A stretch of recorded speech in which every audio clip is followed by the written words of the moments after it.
여러분 안녕하세요. 믿고 보는 원불대 불교 대백과 원영입니다.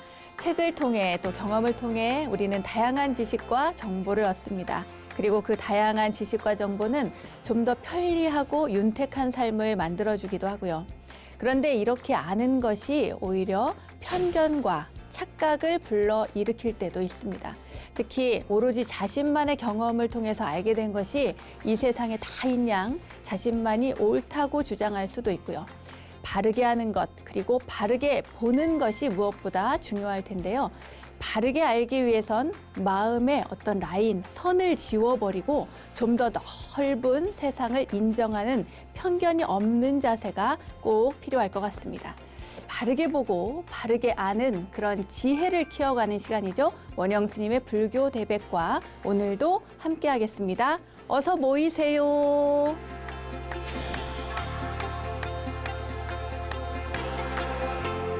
원영 스님의 불교 대백과 첫 순서는 알고 보면 약이 되는 수많은 불교의 이야기들과 불교 지식을 내 안에 원영 스님의 불교 대백과 지식인 시간입니다.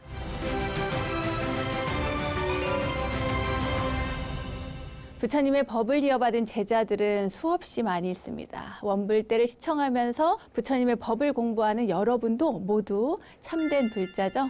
자, 불전에 등장하는 제자들은 초전 법륜에 등장하는 교진여 등 5비구로부터 여러 계층, 여러 연령, 그리고 다양한 배경을 가진 정말 수많은 제자들이 등장하는데요. 경전에서 부처님께서 설법하실 때 함께 자리한 제자들을 지칭하며 흔히 보이는 표현은 항상 부처님을 수행한 상수제자 1250비구라고 합니다. 그리고 그 수많은 제자들 중에서도 교단에서 특히 중요한 일을 담당하면서 제자들 중에 모범이 될 만한 일들을 한 제자 10분, 그 10분에 대해서 오늘 알아보려고 합니다.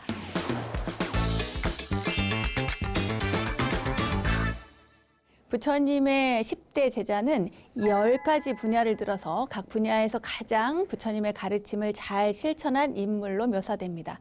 그래서 10대 제자는 각 분야의 제일이라는 그런 호칭을 갖게 됩니다. 그럼 한 분 한 분씩 소개를 해드리겠습니다. 먼저 사리불입니다. 지혜 제일이라고 말을 하죠. 지혜 제일 사리불, 사리푸트라라고도 하고요. 그리고 법왕자라고도 합니다. 부처님께서는 이 사리불을 가리켜서 지혜가 너무 많아서 무궁무진해서 한 점의 의혹도 남기지 않는다. 그러니까 한 점의 의혹까지도 모두 해결을 잘하는 사람 가운데 사리불이 으뜸이다. 이렇게 이야기를 하셨습니다. 우리 반야심경 할 때 연불할 때 사리자 나오잖아요. 사리라는 여성의 아들이라는 뜻입니다. 아들 자자를 써서 원래부터가 아주 총명했대요. 영재, 수재, 천재쯤 되는 모양입니다. 8세 때부터 매우 총명해서 마을에 소문이 자자하고요. 그리고 어려서부터 일찍 학문을 접해서 모르는 게 없었답니다. 이 사리불과 아주 절친하죠. 중마고우로서 목걸련이 있습니다. 이 목걸련 존자와 함께 일찍부터 그 당시에 육사외도 가운데 하나죠. 그 회의론자인 산자야의 문화로 들어갑니다. 이 회의론이라는 것을 잠깐 말씀을 드리면요. 회의론은 일단 추상적인 것, 눈으로 보이는 것이 아닌 부분에 대해서는 판단을 금지시키는, 그러니까 생각하지 마라. 그리고 진리의 문제도 객관적으로 증명할 수도 없고 판단할 수도 없다. 이렇게 주장하는 사람들이었습니다. 그 대표적인 인물이 산자야였고요. 사리불과 목걸련은 이 산자야의 제자가 되었고 제자 가운데서도 이 사리불이 상수 제자였습니다. 그런데 어느 정도 금방 경제에 이르르니까 이거보다 더 없나? 이래서 따로따로, 그래서 목련존자와 사리불은 그때 당시에 이미 동떨어져서 나와서 별도의 수행을 하고 있었습니다. 그러던 어느 날 사리불이 외출을 했는데요. 거기에서 길거리에서 아싸지라고 하는 비구를 봅니다. 그 비구의 모습을 보고 굉장히 뭔가 감동을 받아요. 저렇게 고요할 수가 있나? 어떻게 저렇게 평온할 수가 있을까? 그리고 위험이 있으면서도 그렇다고 너무 근엄하지 않고, 그러면서도 자비롭고 따뜻하고, 뭔가 이렇게 평온하고 따뜻한 느낌이 너무 좋아서 가서 묻습니다. 아싸지에게 물어요. 당신은 누굽니까? 그리고 당신은 누구의 제자입니까? 이렇게 묻습니다. 그러니까 저는 고타마 시달타라는 사람의 제자입니다 하고 아싸지가 이야기를 합니다. 그래서 어떻게 하면 당신 같은 수행자를 제자로 들 수 있지? 그분은 도대체 어떠한 가르침을 줍니까? 라고 묻습니다. 그러자 아싸지가 이야기하기를 나의 스승 고타마 시달타께서는, 우리가 부처님이라고 부르는 그분께서는 이 세상에 일어나는 모든 일들에게는 반드시 원인이 있다. 그리고 그 원인을 어떻게 소멸시키는지, 그리고 소멸하는 방법에 대해서 이야기를 해줍니다. 이렇게 얘기를 해요. 그러니까 뭔가 탁 하고 와닿는 게 있었던 거예요, 사리불이. 그래서 정말 그런 것이 진리라면 내가 그동안 뭔가 잘못 알고 있었구나 라고 생각을 하고 그분을 내가 만나러 가야겠다고 생각을 합니다. 어디 계시냐고 묻죠. 그래서 부처님을 찾아가기로 마음을 먹습니다. 그런데 찾아가려니까 누가 마음에 걸려요. 누구? 바로 중마고우인 목걸련이 마음에 걸립니다.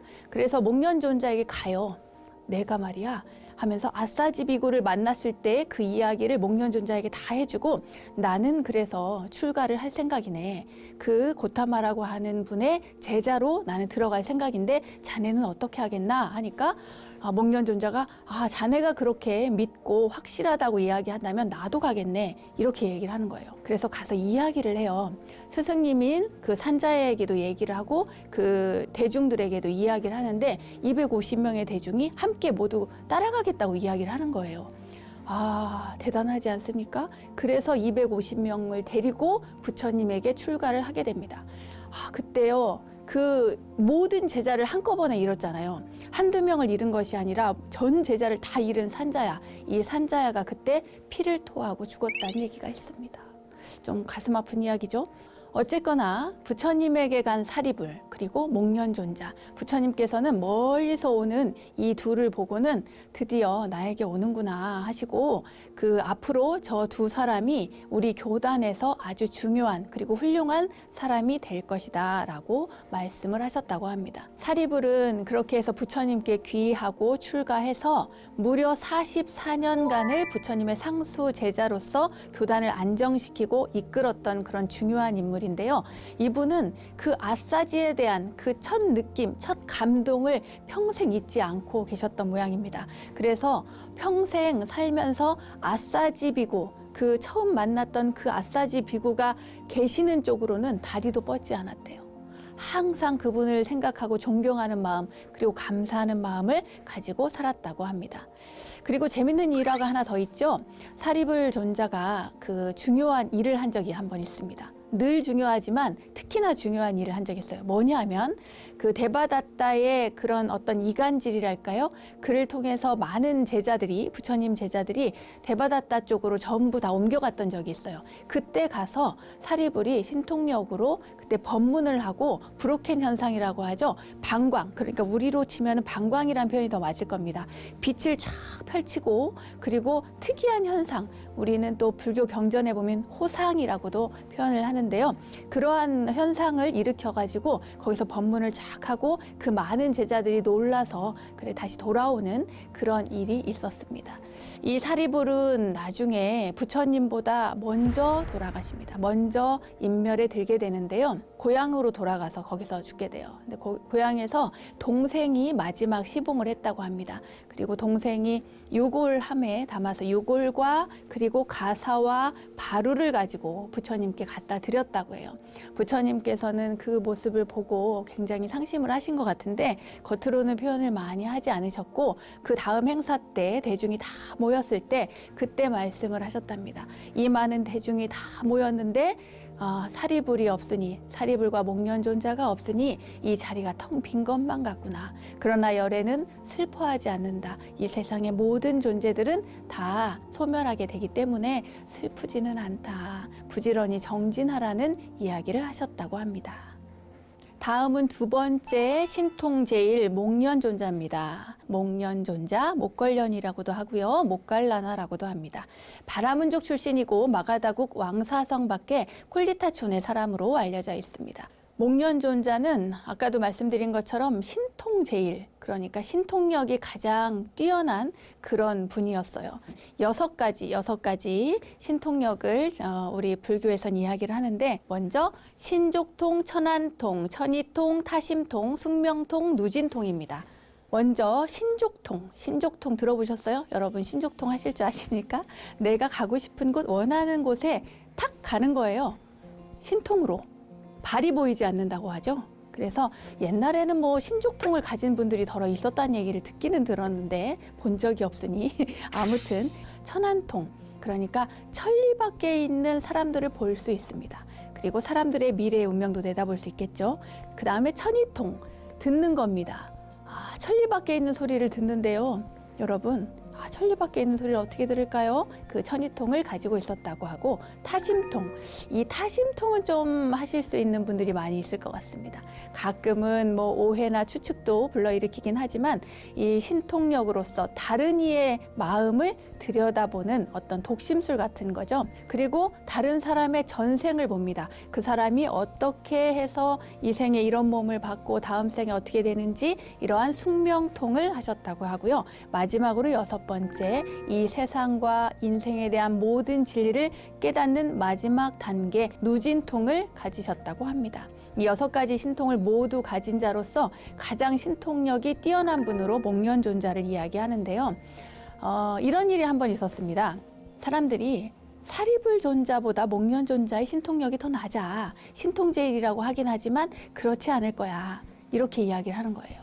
그래가지고 부처님께서 평소에는 신통력을 못 부리게 하는데 이 목련존자에게 신통을 부리게 이야기를 합니다. 한번 해보라고. 부처님도 그렇게 이야기를 하셔가지고 목련존자가 진짜 거기에서 신통을 부립니다. 그래서 막 그 다른 세계로 갔다가 다시 이 세계로 돌아오고, 사람들을 그 대중을 바루에 넣었다가 또 꺼냈다가 하는 막 이런 여러 가지 신통을 부리게 되죠. 한 번은 대법당에서, 강당에서 부처님께서 법문을 하시기로 했는데 그 자리에 대중이 다 모였습니다. 아직 부처님이 오시기 전이었는데 사람들이 오랜만에 봐서 그런지 막 수다를 떨었어요. 이야기를 막 했습니다. 그러니까 그 모습을 보고 목련존자가 이 가부좌를 하고 앉았는데 발가락으로 그 바닥을 톡톡 두드렸어요. 그 톡톡 두드리니까 갑자기 강당이 지진이 막 나면서 막 흔들리고 요란하게 울렸습니다.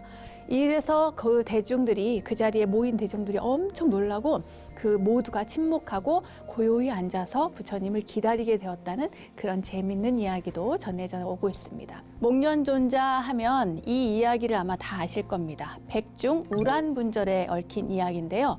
이 목련존자는 효심이 지극한 그런 분이셨던 모양입니다. 그래서 그 신통을 얻은 다음에 천안통으로 어머니를 찾았어요. 우리 어머니가 어디 계신가? 돌아가신 어머니가 어디 계신가 하고 쭉 살펴보니까 세상에 어머니가 지옥에서 고통을 받고 계시는 겁니다. 그런데 어머니를 아무리 구할래도 구할 수가 없는 거예요. 자신의 신통력이 그곳에 미치지 않는다는 걸 알았습니다. 그래서 부처님께 가서 여쭙습니다. 부처님, 제 어머니가 지옥에서 고통을 받고 있는데 그 어머니를 구하는 방법을 제게 좀 가르쳐 주십시오. 이렇게 이야기를 하니까 부처님께서 방법을 가르쳐 주십니다. 뭐라고 하느냐? 훌륭한 스님들께 공양을 올려라. 그분들께 공양을 올리되 어머니의 이름으로, 어머니를 위하는 마음으로 그분들께 공양을 올리면 그 공덕으로 어머님을 구할 수 있을 것이다. 부처님께서 가르쳐 주셔가지고요. 스님들을 모셔서 그분들에게 공양을 올립니다. 그리고 실제로 그 공양의 공덕으로 어머님을 지옥에서 구해내는데 성공을 하죠. 이것을 기려서 음력 7월 15일 날 우란분절에 어머니뿐만 아니라 우리 조상님들을 위해서 기도하고 제사를 모시는 그런 전통이 아직까지도 남아져 있습니다.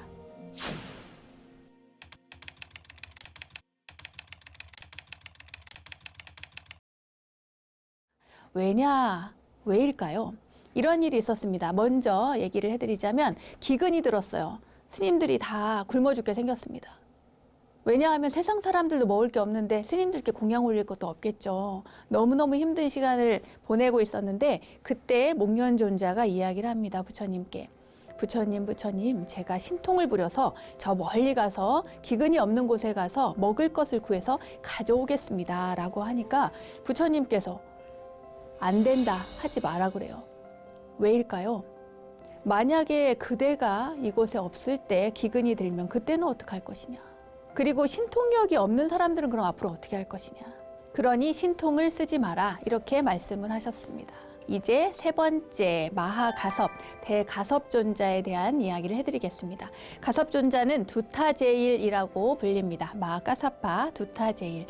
이 두타제일이 뭐지? 이렇게 갸우뚱하시는 분들 계시죠? 이 두타라고 하는 것은요, 의식주에 관한 일체의 집착, 마음의 집착을 떨쳐버리기 위한 실천 수행을 말합니다. 경전에서는 12가지 12두타행을 이야기하는데 그냥 간단하게 이야기하자면 의식주에 대한 집착을 벗어던지고 검소하게 삽니다.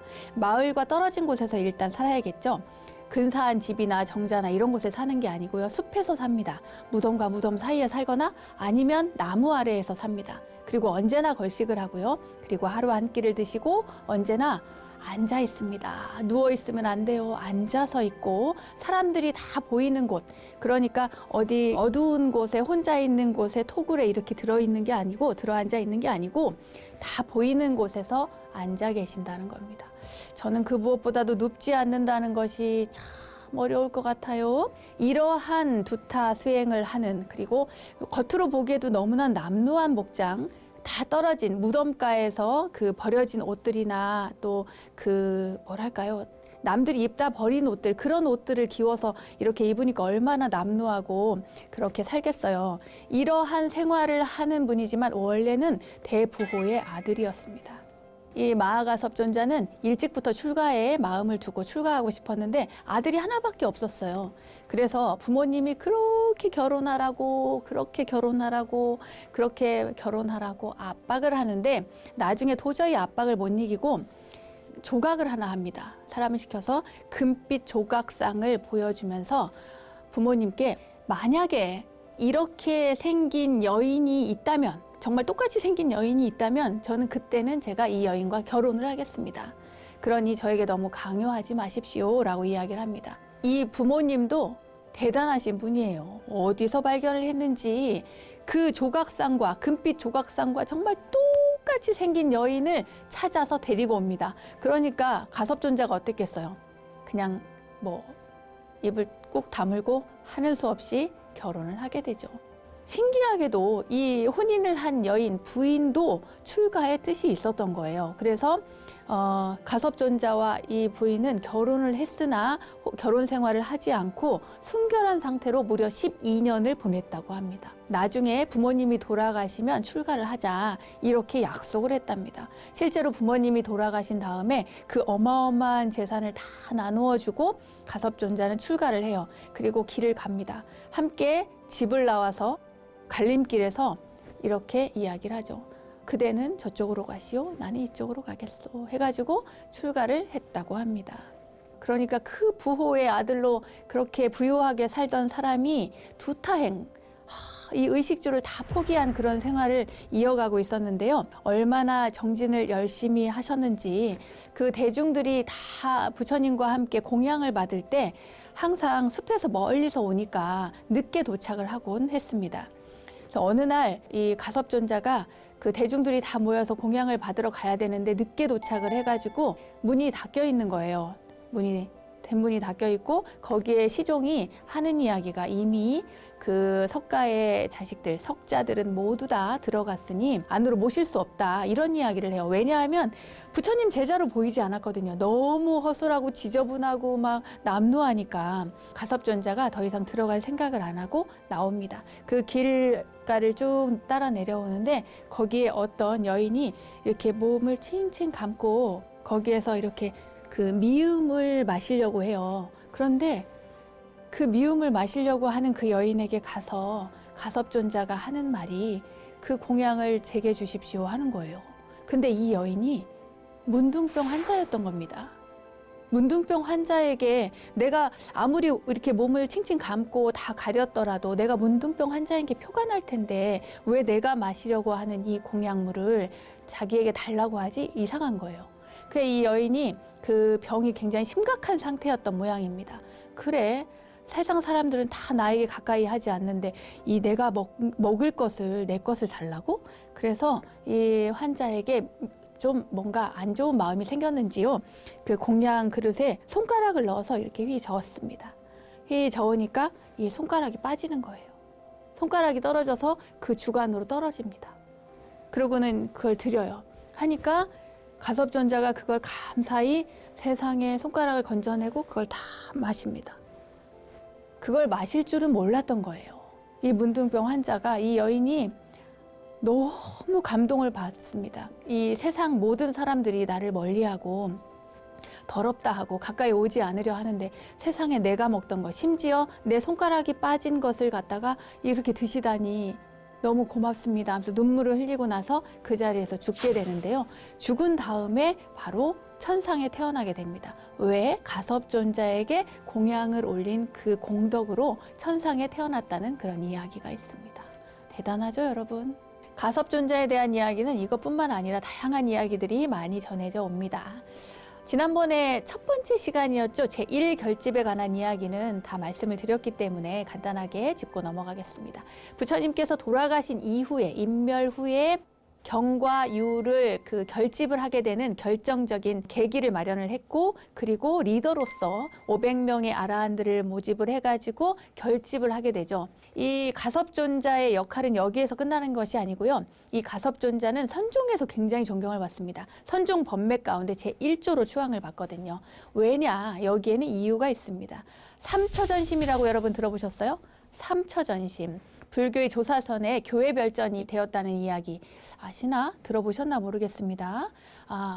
말하자면 부처님의 말씀, 가르침 이외에 전해져 내려오는 것, 그것이 바로 뭐냐면 심인이라는 겁니다. 마음에서 마음으로 전해져 내려왔다. 대표적인 것이 바로 가섭존자와 부처님 사이에 있었던 이야기입니다. 세 가지가 있는데요. 다자탑전 분반자라는 게 있고요. 영산회상 거여마, 그리고 니련하반 곽시쌍부, 니련하반 곽시쌍부, 이 세 가지입니다. 다자탑전 분반자, 이것은 부처님께서 그 사이구 극고도건에서 설법을 하고 계셨는데요. 늦게 도착을 합니다. 우리 가섭존자는 약간 시간관념이 없으셨는지 잘 늦게 도착을 하셨어요.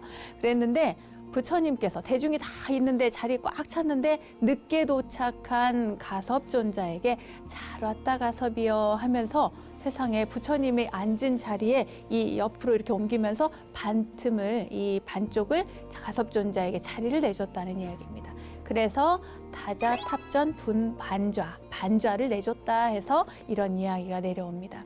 그 정도로 인정을 받았다는 거죠. 그 다음에 두 번째입니다. 두 번째는 영산회상 거여마. 여러분 여마미소 이런 이야기 많이 들으셨죠? 송나라 오명이 쓴 전등회요에 나오는 이야기입니다. 부처님께서 영산회상, 그러니까 영축산이죠. 영축산의 영산회상에 계실 때 그때 하늘의 대범천왕이 부처님께 금색 발화화, 그 연꽃을 이렇게 공양을 올리셨을 때 부처님께서 이 연꽃을 쫙 들어 올리셨어요. 대범천왕에게서 받아서 연꽃을 쫙 들어 올렸는데 대중들이 와 하고 이제 넋을 놓고 그 모습을 바라보고 있었습니다.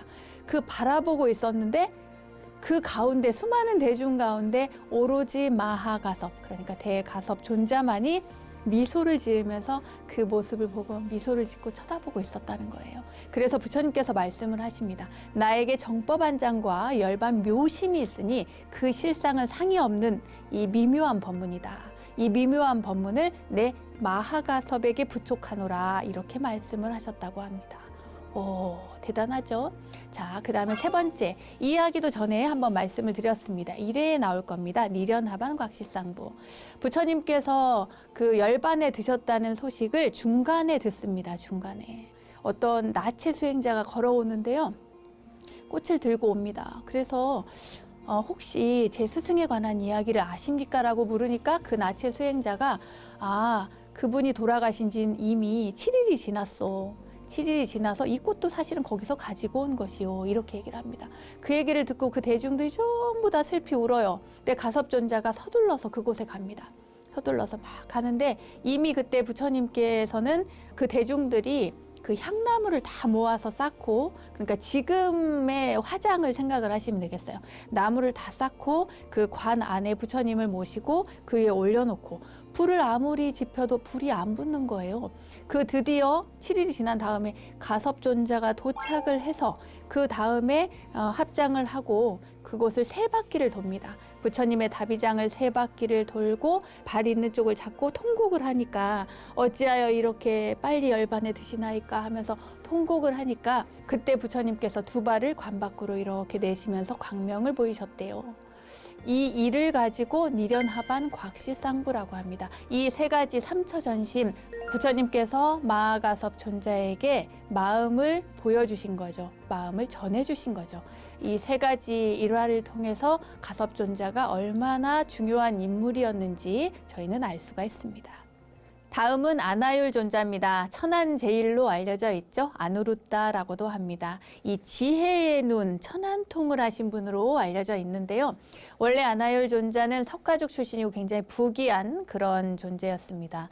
아나율 존자가 출가를 할 즈음에 그때 형제가 있었는데요. 형에게 출가의 결심을 말할 때 형도 똑같이 출가 결심을 말해서 둘 다 출가를 할 것인가 말 것인가, 누가 출가할 것인가, 누가 집을 지킬 것인가 이런 대화를 많이 했다고 합니다. 왜냐하면 부모님이 가만히 있지 않을 거거든요. 반드시 대를 이어야 할 누군가는 남아 있어야 되는데 결국에는 아나율 존자가 출가를 하고 형님이 가업을 잇는 것으로 그렇게 결론이 났습니다. 그래서 어머님께 당당하게 이야기를 했죠. 형님이 집에 계실 거니까 저는 출가를 하겠습니다. 이렇게 이야기를 했는데 웬걸요? 어머니가 무슨 소리냐? 절대 안 된다. 이렇게 얘기를 한 거예요. 그래서 어머님께서 아들이 워낙 출가하겠다고 하니까 그때 당시에 볼 때 석가족에 누가 제일 많이 놀았냐면요. 밧띠아라고 하는 그 아이가 청년이 있었는데 그 밧띠아가 제일 많이 놀았대요. 그래가지고 그 밧띠아가 출가한다 그러면 내가 너도 보내주마 이렇게 얘기를 한 거죠. 왜냐? 절대로 출가할 거라는 생각을 못 했던 거예요. 그래서 이 아나율이 밧띠아에게 갑니다. 밧띠아는 출가할 이유가 전혀 없었어요. 왜냐하면 왕이 서열 몇 번째에 해당이 됐고 그리고 부족한 게 하나도 없고 놀고 먹는 게 너무 좋고 너무 좋아서 출가할 마음이 전혀 없었는데 이 아나율 존자가 가서 밧띠아를 계속 설득을 합니다. 출가하자. 그리고 네가 출가해야 내가 출가한다. 그리고 이 세상의 모든 것들을 다 버리고 부처님도 출가하지 않았냐. 너도 소용이 없다. 출가해라. 열심히 설득을 해가지고 밧띠아 존자도 출가를 하고 그리고 이 부처님 따라서 아나율 존자도 출가하고 그때 당시에 출가한 사람이 어마어마하게 많았어요. 아난다 존자도 그랬죠. 또 우빨리도 그랬죠. 데바다타도 그랬죠. 막 줄줄줄줄 출가를 하게 됩니다. 이때 7명이 한꺼번에 출가를 했다고 해요. 그런데 이 아나율 존자는 처음에 의지와는 관계없이 저도 경험이지만 행자 때 엄청 졸립니다. 왜냐하면 갑자기 생활 패턴이 바뀌잖아요. 새벽에 일찍 일어나야 되죠. 뭐 예불 해야 되죠. 기도해야 되죠. 뭐 부엌에 가서 일해야 되죠. 뭐 할 일이 너무 많은 거예요.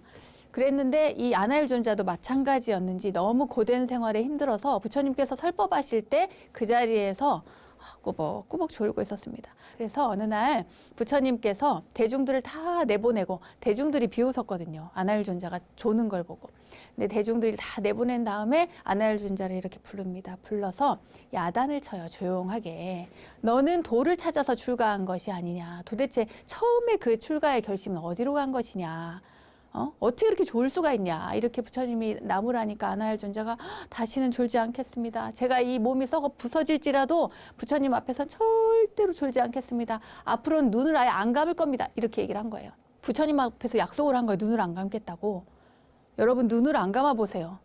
어떻게 살아요? 눈 깜빡이는 거야 뭐 그렇다 치고 눈을 안 감고 밤에도 자야 되는데 눈을 안 감고 잘 수 있나요? 안 되잖아요. 그런데 아나율 존자는 열심히 진짜 부처님과의 약속을 지키기 위해서 눈을 감지 않았던 거예요. 진짜로 잠을 안 자고. 그러니까 어떻게 돼요? 눈이 안 좋아지겠죠, 당연히. 그 눈이 안 좋아지고 또 점점 시력을 잃습니다. 그런데 부처님께 그렇게 야단을 맞았는데 아나율이 그 약속을 어길 수는 없었죠. 그래서 계속 눈을 뜬 상태로 지내서 세상에 눈이 뜬 상태로 눈이 멀었다고 합니다. 근데 눈이 멀었는데 대신에 법의 눈, 지혜의 눈, 천안을 얻게 된 거죠. 이런 일화가 있어요. 어느 날 날씨도 안 좋고 막 비도 오고 바람도 불고 하는데 교단에 행사가 있었어요. 모든 승가 대중이 전부 다 모여서 해야 되는 행사인데 이 아나율 존자가 내가 이렇게 날씨도 굽고 하니까 나는 신통력도 부를 줄 알고 하니 천안통으로 그 멀리 있는 내용을 다 볼 수 있으니까 나는 이 자리에서 내가 머무는 이 토굴에 있고 행사에 참여하지 않겠다고 그렇게 해요. 그런데 그 소식을 들은 부처님께서 그 제자를 시켜서 아나율 존자에게 보냅니다. 보내서 하는 이야기가 모든 대중이 참여하는 행사니 안하율 존자도 이곳에 반드시 참석하라고 말씀하십니다. 그리고 오실 때에는 신통을 쓰지 말고 반드시 걸어서 오시라고 말씀을 하셨습니다.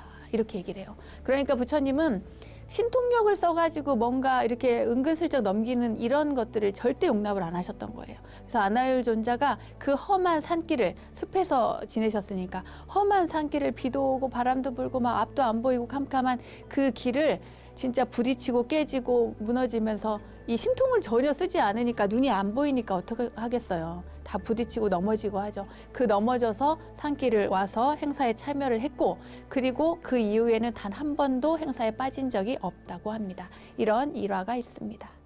다음은 안한존자입니다. 안한다라고도 하죠. 여러분 다 아실 겁니다. 다문제일. 그리고 우리가 경전을 보면 항상 나오죠. 여시아문이라고 하는 여시아문의 나아자는 바로 이 안한존자를 이야기합니다. 석가족 출신이고요. 아까도 얘기했던 것처럼 안하율 존자가 출가할 때 함께 출가한 사람입니다. 부처님의 사촌 아우로도 알려져 있고요. 제바달다도 그때 함께 또 출가를 했죠. 그 제바달다와는 형제지간입니다.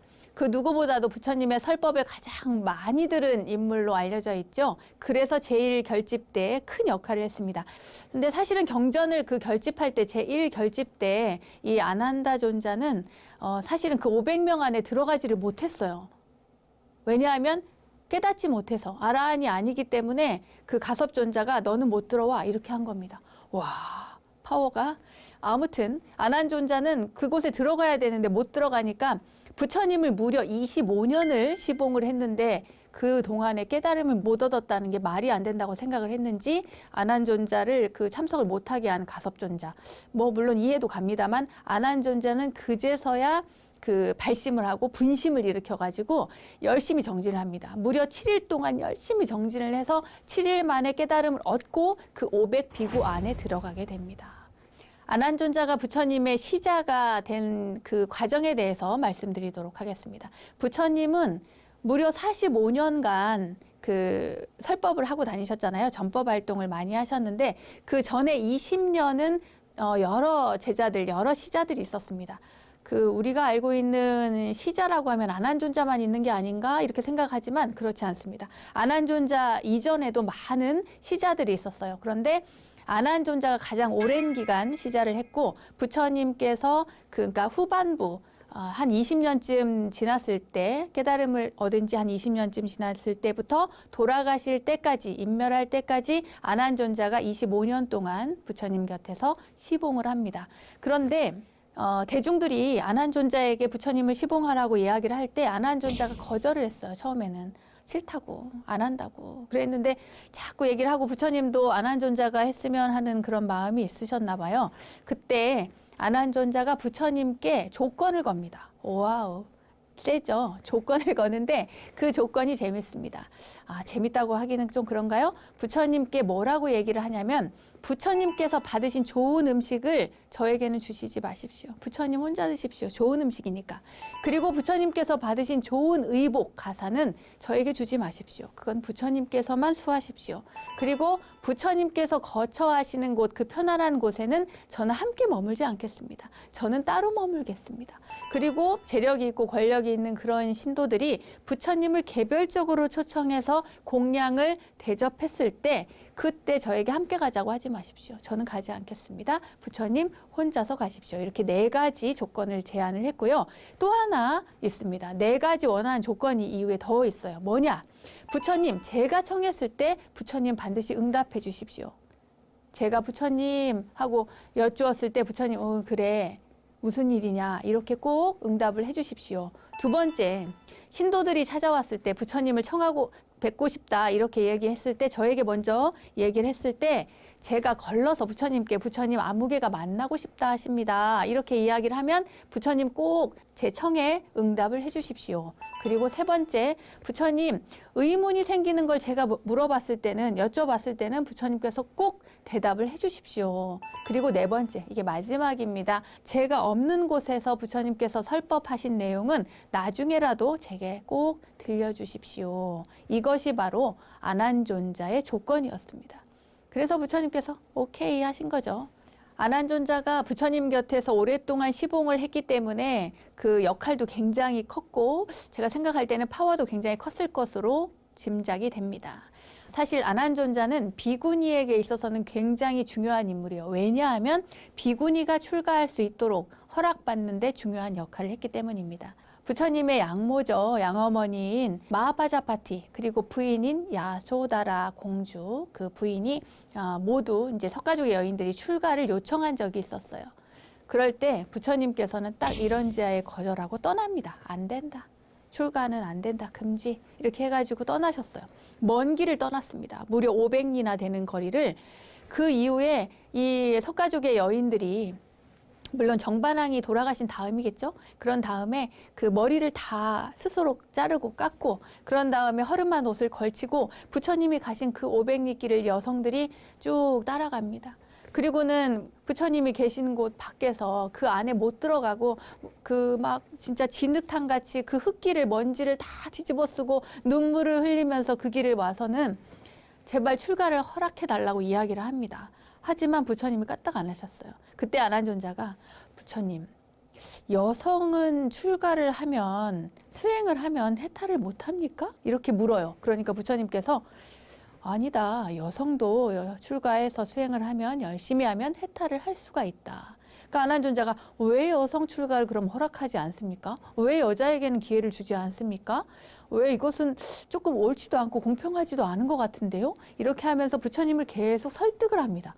그래서 부처님께서 나중에는 조건을 걸고 허락을 하셨다고 해요. 그러니까 지금 제가 이렇게 머리를 깎고 존재하고 있는 것은 결국 부처님과 안한존자의 그런 공덕이라고 할 수가 있겠죠. 어쨌거나 부처님께서 돌아가신 이후에 인멸 이후에 가섭존자와 많은 대중들이 물어봤어요. 뭐라고 물었냐? 안한존자에게 부처님께서 하신 이야기들 유언에 대해서 자세히 이야기해봐라 하는데 그때 무슨 얘기를 하냐면 부처님께서요 소소한 게 아주 작은 계율은 버려도 좋다 이렇게 말씀을 하셨습니다 라고 하니까 그럼 그게 뭐냐? 어디까지가 작은 계율이고 어디까지가 큰 계율이냐 이렇게 물으니까 그건 잘 모르겠는데요. 왜 안 물었냐? 아니, 물을 생각을 못 했는데요. 이렇게 얘기를 한 거예요. 그래서 그것을 잘못했다고 그 허물을 따져 묻습니다. 이렇게 해서 5가지 허물이 있는데요.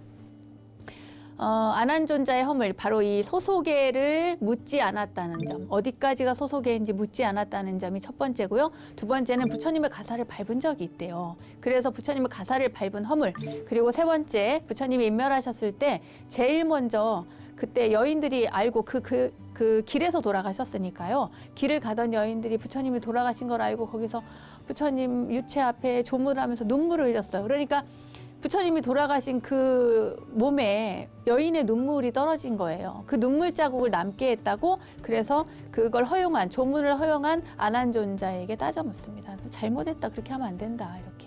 그리고 네 번째는 부처님께 왜 더 머물라고 이 세상에 더 머물게 청하지 않았냐. 부처님께 7 동안 아주 오랜 시간 동안 부처님이 이 땅에 계시도록 네가 옆에서 시자하면서 청했어야지 왜 안 청했냐 이렇게 따져 물은 거죠. 그리고 5번째 여성 출가는 그럼 왜 그렇게 허용하게 했냐 부처님이 안 된다고 했으면 안 되는 거지 왜 네가 나서서 그렇게 허락하게 만드냐 이렇게 따져 물었답니다. 이것이 바로 5가지 안한존자에게 그 따져 물은 말하자면 뭐 허물 같진 않지만 허물이라고 하는 이야기가 있습니다. 부처님의 10대 제자 가운데 오늘은 5분의 제자분들에 대해서 이야기를 해드렸는데요. 다음 시간에는 나머지 5분 10대 제자 이야기를 전해드리겠습니다. 불교 지식을 내 안에 원불대 지식인 오늘은 여기까지입니다.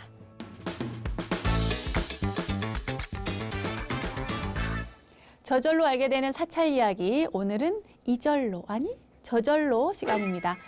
자, 오늘은 저절로 시간 곳곳에 자리한 우리 사찰들을 소개해드리면서 그 안에 담긴 신비롭고 감동적인 스토리들도 전해드리고 있는데요. 오늘은 유네스코 세계문화유산에도 등재된 불국사, 그 가운데서도 불국사의 보물인 석가탑에 얽힌 재밌는 이야기를 하나 들려드리도록 하겠습니다. 먼저 불국사는 경상북도 경주시 동쪽 토암산에 있는 사찰로 대한불교 조계종 제11교구 본사입니다. 고려시대, 그러니까 삼국 유사에 따르면요, 신라 경덕왕 때인 751년에 김대성이 세웠다고 합니다. 그러나 불국사의 내력을 적은 불국사 역대 고금창기에 따르면 이 절은 528년에 세웠다고 합니다. 불국사 경내에는요, 어마어마한 문화재들이 굉장히 많습니다. 국보제 20호 불국사 다보탑을 비롯해서 국보제 21호 불국사 3층 석탑, 그러니까 석가탑, 무용탑이라고도 하죠. 국보제 22호 불국사 연화교 7보교, 23호 또 청운교, 백운교, 26호 또 금동 비로자나불 좌상, 27호 금동 아미타열의 좌상, 그리고 보물제 61호 불국사 사리탑이 있습니다. 너무너무 많아요. 그죠?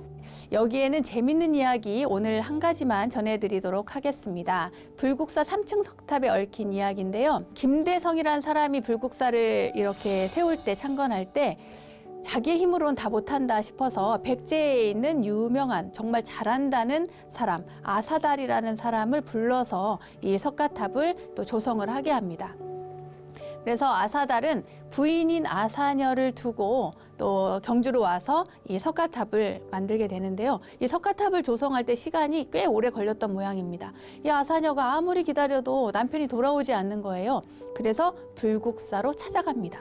찾아가서 그 남편을 한 번만 보게 해달라고 하니까 그 밑에서 못 만나게 막는 거예요. 왜냐? 석가탑을 조성하는데 여인을 만나게 할 수 없다 이거죠. 남편인데 못 만나게 합니다.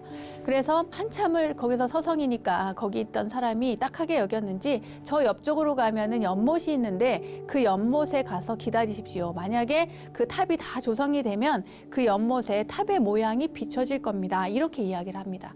그래서 그 연못에 가서 연못가에 그 탑이 비춰지기만을 계속 기다립니다. 아무리 기다려도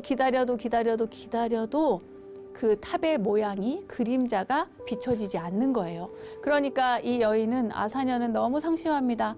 아니 도대체 내 남편 아사달은 어디로 간 것일까? 기다리다가 글쎄 그 연못에 빠져 죽습니다. 그리고 나서 이후에 석가탑이 다 조성이 된 다음에 나와서 아사달이 이 이야기를 듣습니다. 내 아내가 찾아와서 못 만나고 그 연못에 가 있다는 거예요. 기다리고 있다는 거예요. 그래서 막 갑니다. 가봤더니 없는 거예요. 얘기를 들어보니 이미 오래전에 못에 빠져 죽었다는 겁니다. 그래서 거기서 통곡을 하죠. 그런데 보니까 벽이 있었어요. 먼 산에, 산마루에 이렇게 벼랑이 있었는데 거기에 바위에 아내의 얼굴과 묘하게 부처님의 얼굴이 겹쳐지면서 거기에 그림자가 이렇게 그려지는 모습이 보여지는 겁니다. 그래서 아사달은 그곳에 가서 그 아내의 모습과 부처님의 모습이 겹쳐진 그곳을 조성을 했다고 하고요. 그리고 탑의 모습이 이 연못에 비춰지지 않는다고 해서 석가탑을 무영탑이라고 부릅니다. 그림자형, 없을무의 그림자형, 그림자가 없는 탑이라는 거죠.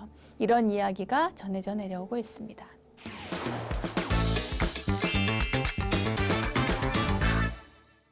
원영스님의 불교 대백과, 오늘도 즐거운 시간 되셨나요? 세상의 모든 불교 이야기를 모아서 전해드리는 원영스님의 불교 대백과, 오늘은 부처님의 10대 제자들 가운데 5분에 관한 이야기, 그리고 불국사 석가탑에 얽힌 애틋한 이야기를 전해드렸습니다. 흥미롭고 즐겁게 공부하는 시간 원불대, 오늘은 여기까지입니다. 다음 원불대 이야기들도 기대해 주시고요. 저는 인사드릴게요. 믿음직한 원불대, 믿고 보는 원불대, 다음 시간에도 잊지 마세요. 감사합니다.